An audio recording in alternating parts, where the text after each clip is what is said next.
Well, at this point, I wouldn't touch either of them. You know, you can buy value stocks in the technology sector, and I think you can buy some very good companies. They've fallen apart recently. I mean, we already own things like KLA and Lam, and I think they'll continue to do well because there's good earnings per share growth over the next couple of years. It may be delayed by a quarter or two because of the coronavirus, but they're reasonable. The one that I like now that I just bought on Monday was Oracle, and just before I came on, I heard somebody upgraded it, but the stock was around $48 a share, and for May of next year, we have them with only 3% top line growing at $4.25. It's an 11.5 PE. I mean, that's the lowest PE that Oracle has sold at in years, and they have only 15% exposure in Asia, so you're getting a pretty good play without a lot of risk. Yeah, SocGen was the upgrade today, raising the target there to 61, Scott, and part of that was the relative insulation from coronavirus and recurring revenue. Is that a factor that you're looking at when it comes to your investments and what you're buying right now? Yes, absolutely.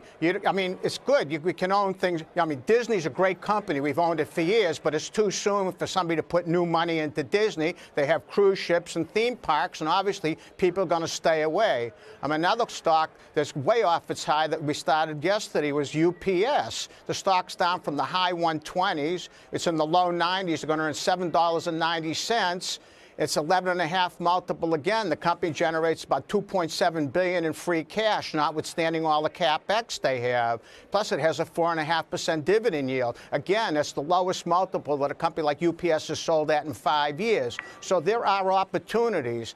But I would definitely avoid energy because world demand is way off. And even if OPEC cuts 500,000 barrels, you'll still probably have an overhang.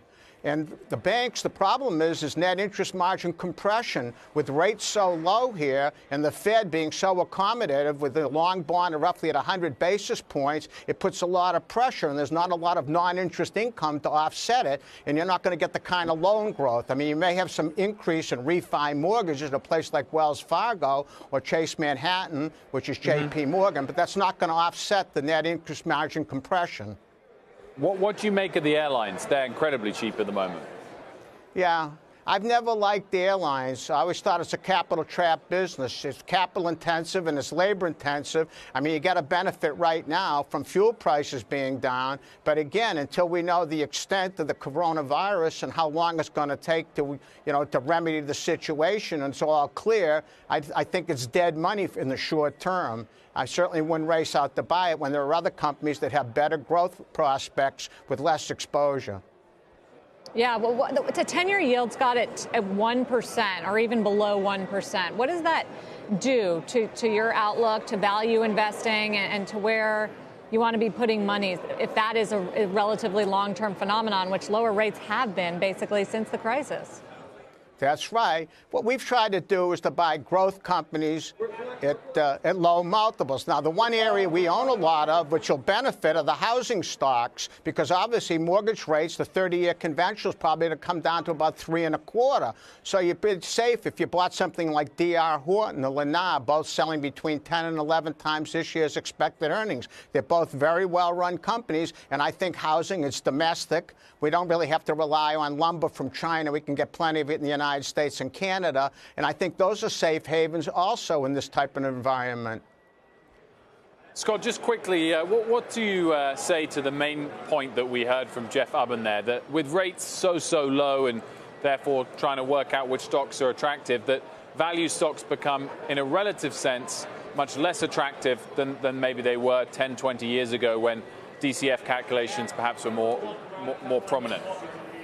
Yes, he's absolutely right. Ever since 2007, value stocks have systematically lagged growth, and small and mid-cap, which heretofore from 1946 onward had done very well, large cap has dominated small and mid-cap. So I think he's right. There's another factor. When I started in the business in 1980, there were 10,500 U.S. publicly traded companies that weren't ETFs. We're down to 3,600 publicly traded companies. A lot of companies are in ETFs or in basically sector ETFs, so all the companies, good and bad, get bid up. So it's very hard to find the inefficiencies, much different than it was in, let's say, in the 1980s and the 1990s. You have to buy growth companies, but you try to buy them at cheap prices and to be opportunistic. But I would agree that the value motif is not what it was 20 or 30 years ago. Scott Blac, always a pleasure. Thanks so much for joining us. Thank you very much for inviting me.